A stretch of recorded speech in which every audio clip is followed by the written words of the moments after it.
Man, it's been a minute. I don't even know. I really don't know. It's over been 10 long, years. for sure. Over 10 years.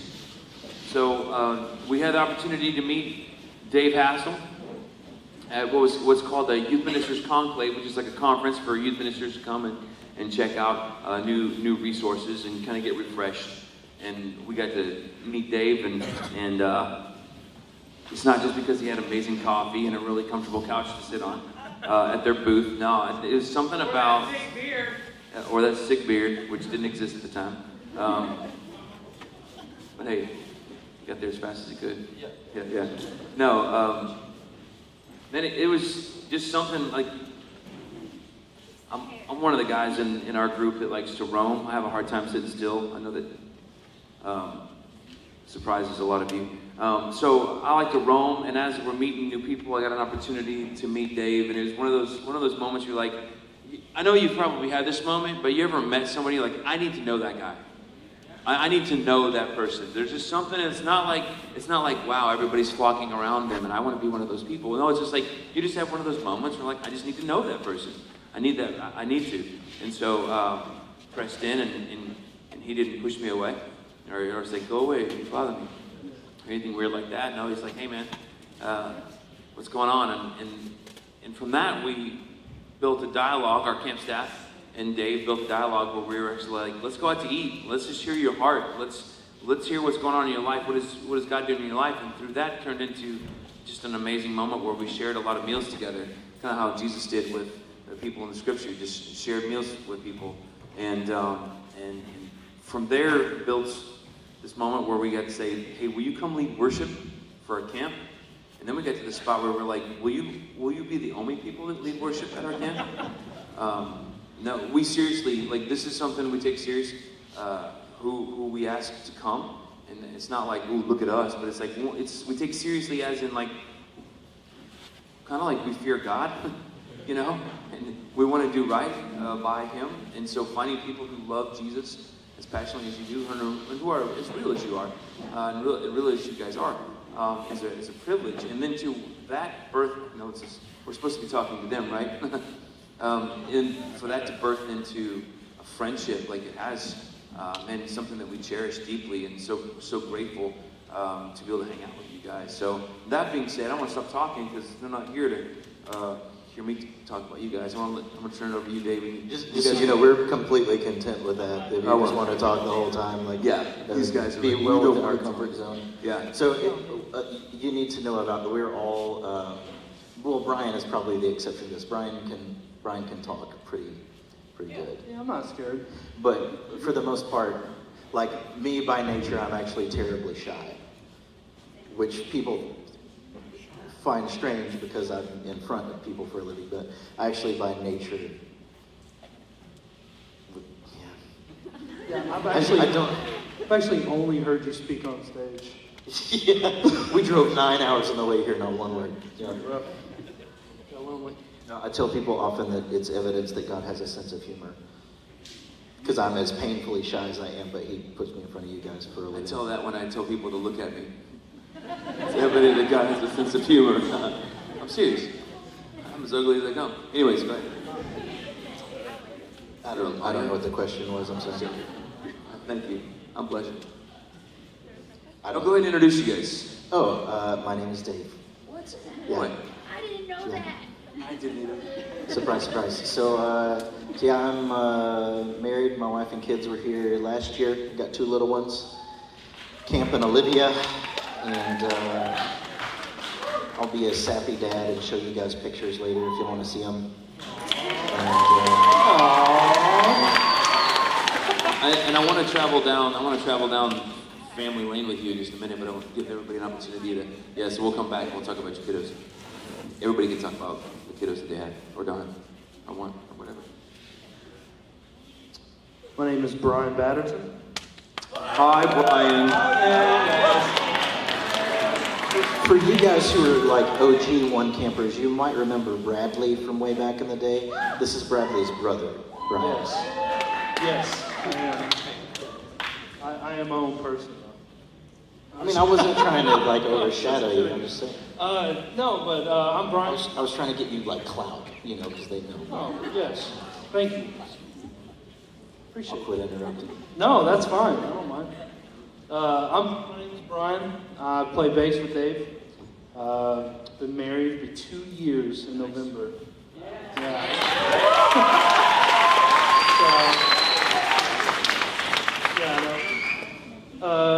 No kids, unfortunately. Sorry. Got a lot of dogs. I have 3 dogs. All right. Hey guys, I'm Nate. What's up, Nate? So I hit drums and I'm married and I got 4 kids and 5 cats and a dog. That's important. So yeah, that's about Wait, I missed that. Will you say that again? I've got 4 kids, 5 cats and a dog. It's ridiculous. Hello, my name is Paul.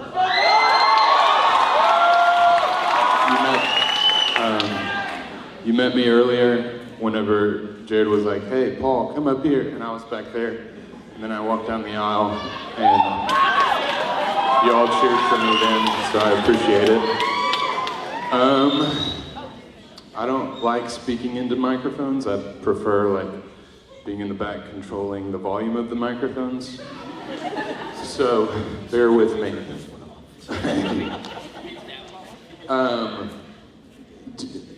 I'm married. That's what I was gonna say. And more importantly, I have a cat named Igor. Did you just say that you have a cat and that's more important than being married? No. Okay, I didn't think so.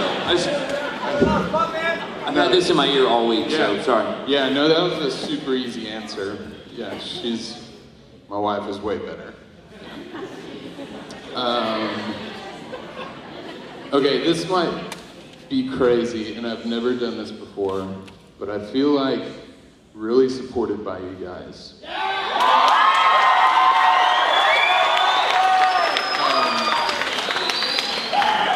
I'm also a photographer, and one of the things that I hate doing is being on the other side of the lens, but I'm feeling really good tonight. Can I take a selfie with y'all?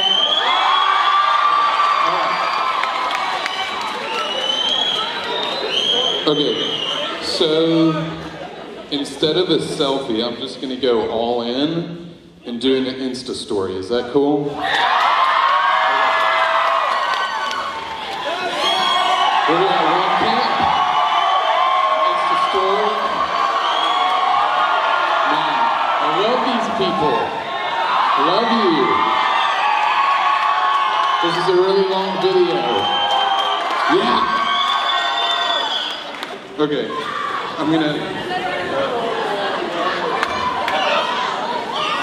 all right, I'm gonna pass the microphone while I post this. That was awesome.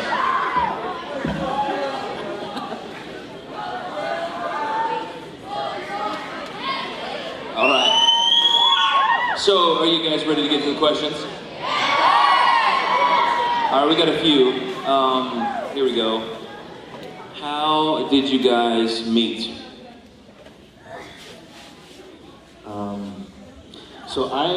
And was there a Waffle House involved? Yes. Always.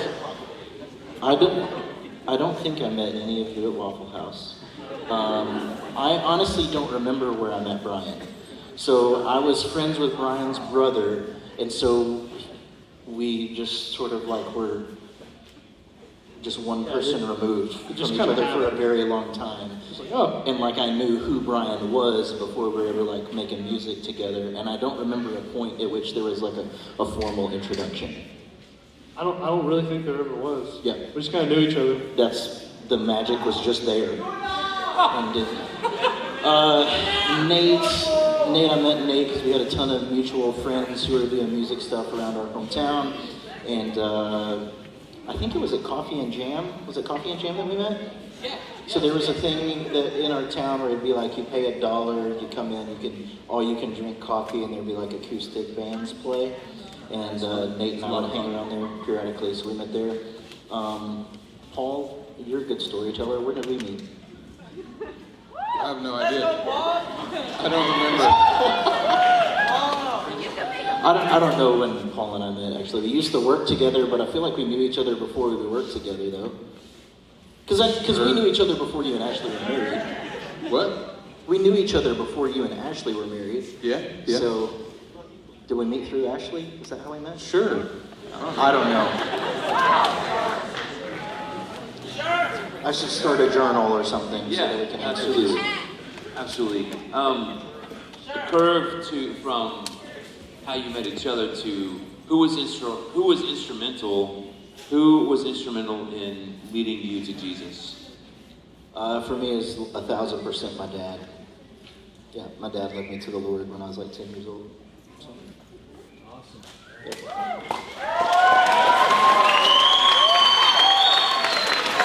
Yeah, so for me, like the really quick flyover version is my parents had been through like a gnarly divorce. And I was just wrecked as a kid. Made me have a whole lot of questions about God, but my dad really stayed the course. And it was just one night, like me, like beside my bed, you know, asking questions about God and who He was. And, it was just moving the Spirit. My dad led me to the Lord right there. So.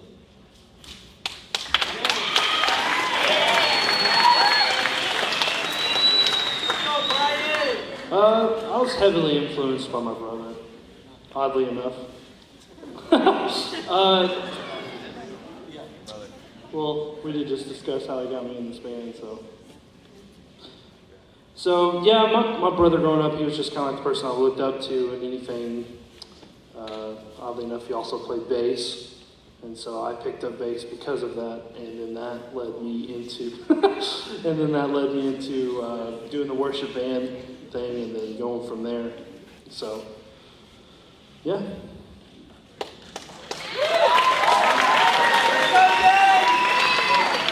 Well, I grew up in like a really traditional Lutheran church, so I wasn't, I was told that I was, always a believer and all that, and then funnily enough, it was on a trip with Hassell that I was just like, oh man, this is something that needs to happen, and it was like Holy Spirit moment, and I think it was that first trip, where was it, Falls Creek or something? Yeah. I was like just ugly crying in the back, like behind the drum kit, and he kept turning around going, you need to play, play. And I was like, I can't play, man. And yeah, so that was like, I don't know, that was like 12 years ago or so, that it was like, this is the course I need to go with my life, so. Amen. It's Hassell.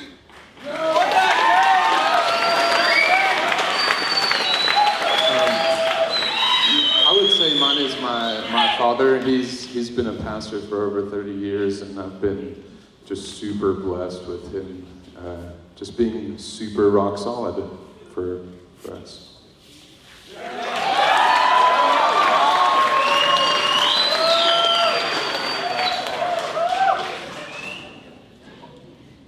All right. Along the lines of your faith, how did you know when you were called to ministry? And I love what you're about to say. Yeah, so I get this question all the time, and it's probably not the answer that y'all are like prepared for. What do you need though? I think, so people will ask like, hey, how did you know that you were called to ministry? And I personally believe if you're a Christian, you're called to ministry. So it's not like a job that like the professionals do, like the pastor types or the folks who like travel and do this. It's not just like, oh, they're the ones that do ministry. Like the function of the church, like the average person is to engage in ministry. So welcome, guys. You're all ministers, if you didn't know that. So let's walk down that trail a little bit. So we're all, if you have a relationship with Jesus, you're a called minister of the gospel.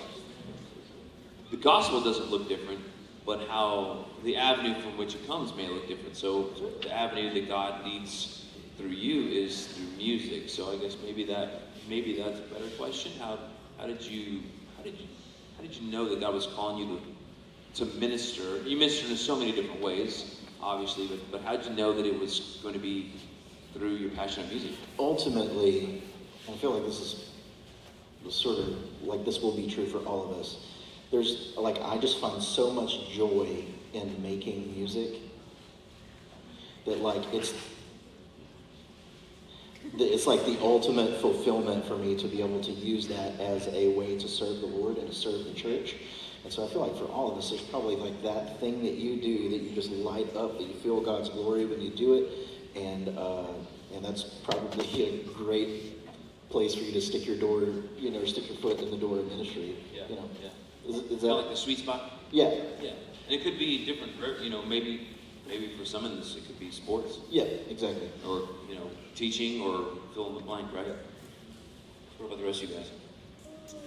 I felt like what Dave was saying, I do find a lot of joy playing music, but I also feel led to because of God gave me a gift to play music, and I feel like to speak with people.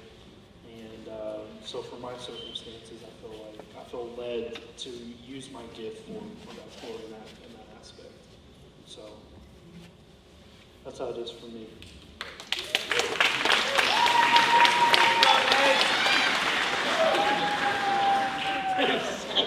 Taste is good. Now,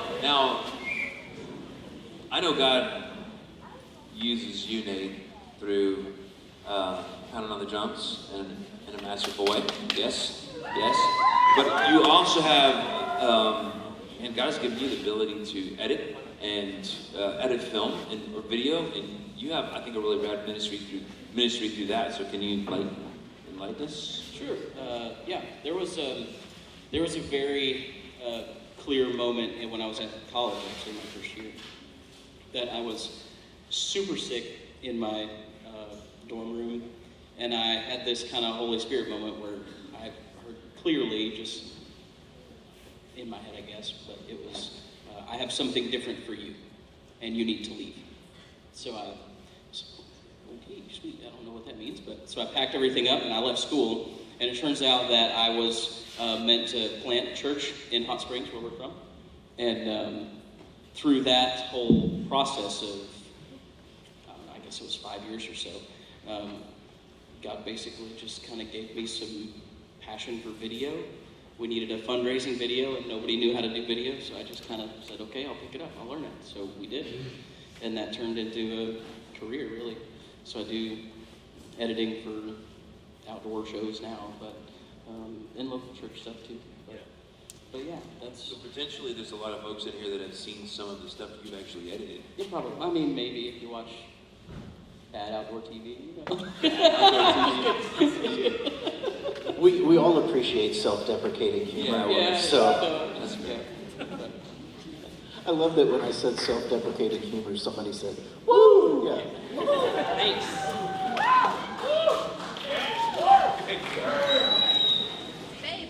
Can you repeat the question, please?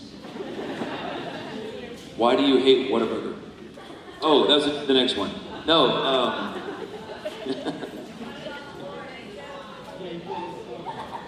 Oh. Thanks. So how did you know when you were called to the ministry? And also, you were called to minister the gospel, so what does that look like, and what did that look like for you? Yeah, I think my story of faith in the beginning lines up with my call to ministry. I remember I was saved when I was 8 years old, and in that moment, praying with a pastor out of camp, very similar to this. It was super hot and humid, but we had services outside, and so it was pretty rough. But I remember walking down, feeling very strongly that I needed to surrender my life, and I was talking to the pastor, and we prayed together, and in that instant, I felt that I was supposed to do something, and there was like this huge not like a weight in a negative way, but a weight in a positive way of like, there are big things in your future. And I don't want to say that in an arrogant way, because kind of like we were saying earlier, all Christians are called to ministry in some form or fashion. And I think even more than that, God has huge plans for all of that, for all of us. And so I'm not saying that my plans are big or anything, for sure. But in that moment, I knew God had something big for my life. And I think he has something big for y'all as well. I didn't find out until later, until high school, that was music. And so it's really cool to think back that not just when I was 8 years old, but before I was even born, God knew exactly the plan that he had for my life. So it's been an ever-changing story of my call to ministry. So yeah, it's pretty cool. Thanks, Paul.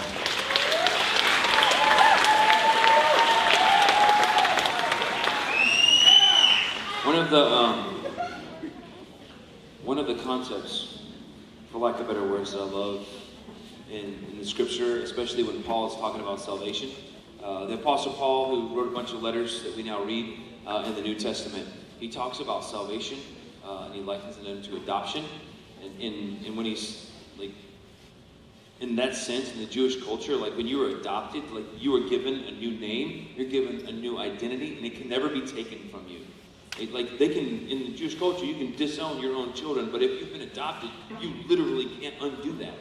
And so he likens our salvation as being sealed through adoption, given a new name and a new identity. I love that. And so when a story of adoption comes up, I'm always just like, tell me more.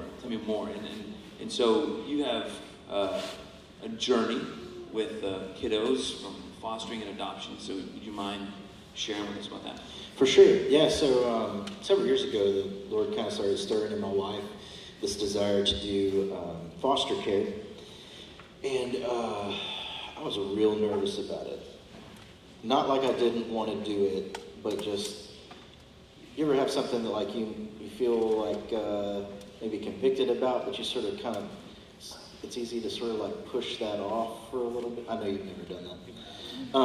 So I sort of like kind of kept pushing that conversation off and pushing it off. Finally, we went to this informational meeting about foster care, and I thought like, all right, this will be where I go. I find out how difficult it's going to be, and we'll just kind of be able to wash our hands of this thing, and which is terrible. Like that just reveals like my stubbornness in my heart. And instead, we went to this thing, and the lady who was leading the meeting, I don't know what it's like in Texas, but in Arkansas, she said if one family from every church would open their home for foster care, that there would be no orphans in Arkansas. Not like just one family from every church. And I was like, what in the world? Like you can eliminate orphans in Arkansas? Like, duh, like sign me up, you know? And so we did we went through the training. It was a wild, wild ride. We fostered a little boy named Jesus, whose parents are in the Mexican drug cartel. We still are in touch with them, and they consider us part of their family, which gets really colorful sometimes. We had another little boy named CJ, who was awesome. He had Nate as my witness. This kid's afro was like, it stood out like 18 inches from his head. Yeah. And it must be nice. So we're like in the grocery store. You can imagine the looks that CJ and I got. Yeah. And but he'd been like burned over half of his body, and so we like nursed him back to health, and he's since gone home. And then we got a call for this little boy who had like just been born. We were going to keep him for a weekend, and then it was, well, hey, can you keep him for the first 6 weeks until he can go with his sister? And then it was, can you keep him until he's like 90 days old so that he can go to daycare, because where the sister is, they work. And then they just never said anything about it. And then they asked us if we were willing to take the sister. And then they became adoptable. And so we were like, yep. And pursued that, and so so we did change their names, and that's what the story behind my ink is. They're both for my kids, but so now we have a sweet little 3-year-old girl named Olivia, and who was here last year, if you guys were around, and my little man's named Cam. Yeah.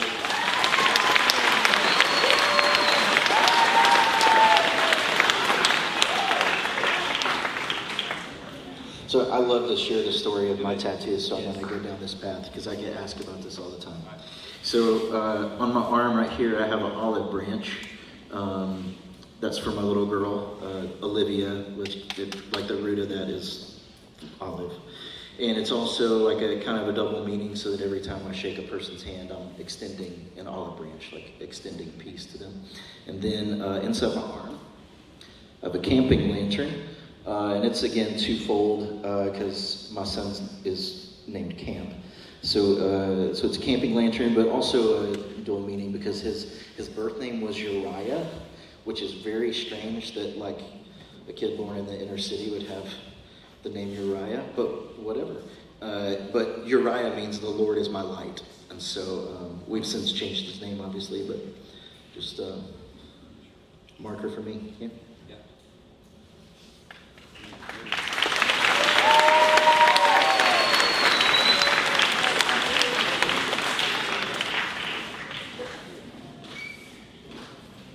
What do you want to ask, Eric?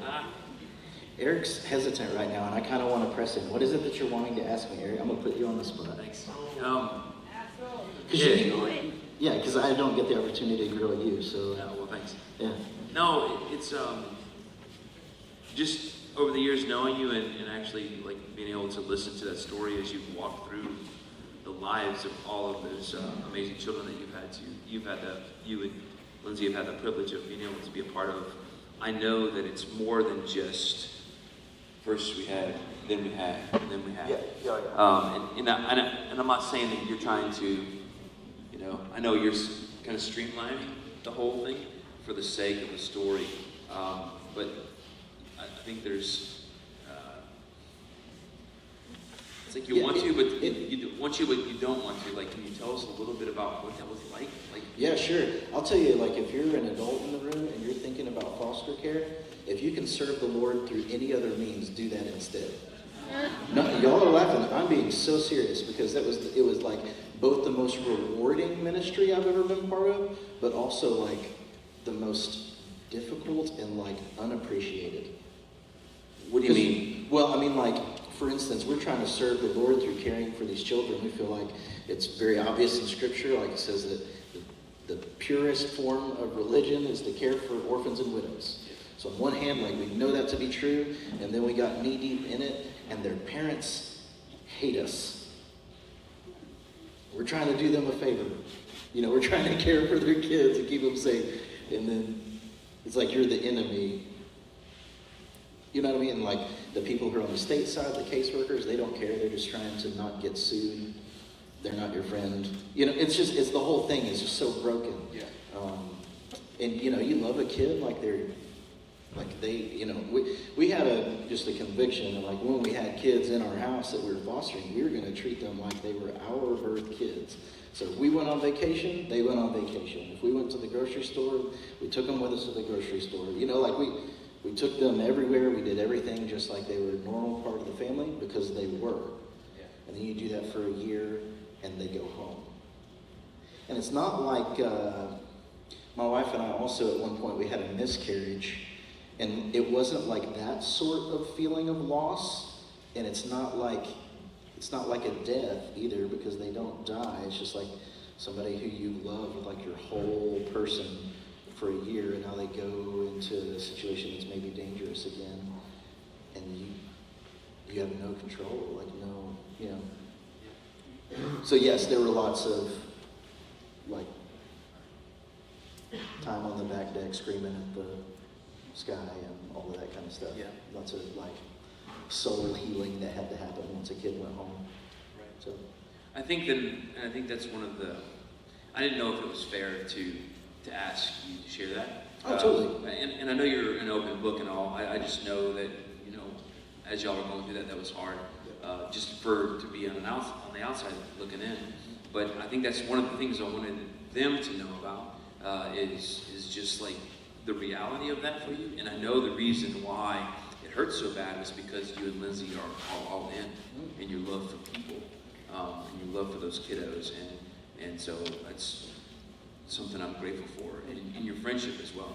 You guys are all in. And I don't know if you guys realize this or not, but like, we're all friends in real life. This isn't like the 1 week. I mean, like, this might be like 1 out of 2 weeks or so out of the whole year that we are together in person. But like, how often are we, and like, how often have we been in touch in like the last 90 days? Would you say at least weekly is fair? Yeah.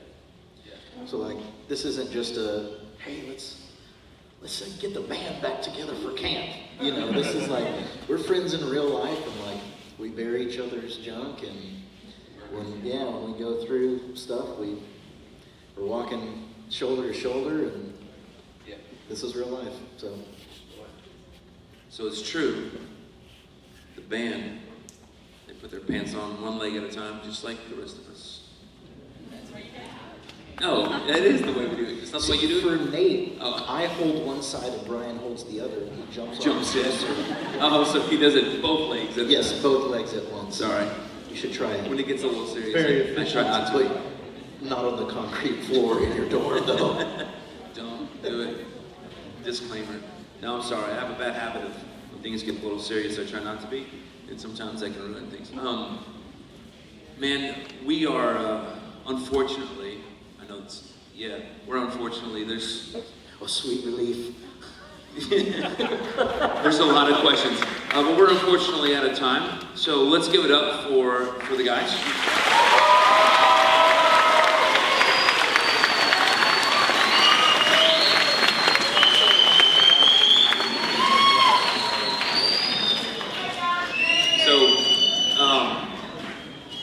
So yeah, it's a sweet reunion every time we all get to hang out, and I'm grateful for that. And we always say we wish it could happen more, and we try. We definitely try. Thank you so much for opening your hearts, telling us your stories, and you know, I guess I can probably speak for the rest of the family and say it greatly encouraged for your honesty and transparency. And speaking of us all doing this together, you guys are putting together like live. Yeah, so we've been recording the music from the sessions. We even recorded this stuff tonight. So we're going to put together a very humble little CD thing that we'll be burning tomorrow. But we'll probably have it tomorrow night. So you can get that at the back table. Yes, you can. Rock on. Well, thank you guys so much. Thank you so much. Family, one more time. Let's give it up for Dave and the guys.